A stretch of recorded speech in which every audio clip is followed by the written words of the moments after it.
முஸ்லிம் காங்கிரசும் தமிழ் தேசிய கூட்டமைப்பும் இணைந்து ஆட்சி அமைப்பதன் மூலமே கிழக்கு மாகாண மக்களின் கண்ணீரை துடைக்க முடியும் என முதலமைச்சர் ஹாபிஸ் நசீர் அகமட் தெரிவித்துள்ளார். கௌரவ ஜனாதிபதி மைத்திரிபால சிறிசேன அவர்களுடைய ஆட்சியிலே, கௌரவ பிரதம மந்திரி ரணில் விக்ரமசிங்க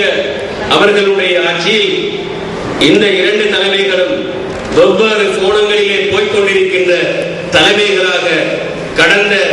தேர்தலுக்கு முன்பு இருந்த வேளையில் இந்த இருவராலும்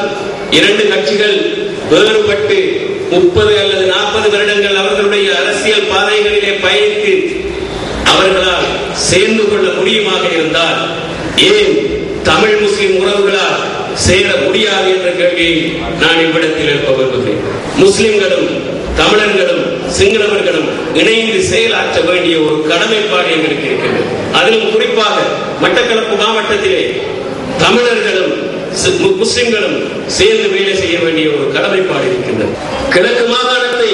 அபிவிருத்தி செய்ய வேண்டுமாக இருந்தால் தமிழ் தேசிய கூட்டமைப்பும் ஸ்ரீலங்கா முஸ்லிம் காங்கிரசும் ஒற்றுமைப்பட்டு செயலாற்றுகின்ற வேளையில் தான் கிழக்கு மாகாணத்திலே இருக்கின்ற மக்களுடைய கண்ணீரை துடைக்க முடியுமே தவிர பிரிந்து நின்று எங்களால் எதையும் சாதிக்க முடியாது என்பதை நான் கட்ட தெளிவாக கூறிக்கொள்ள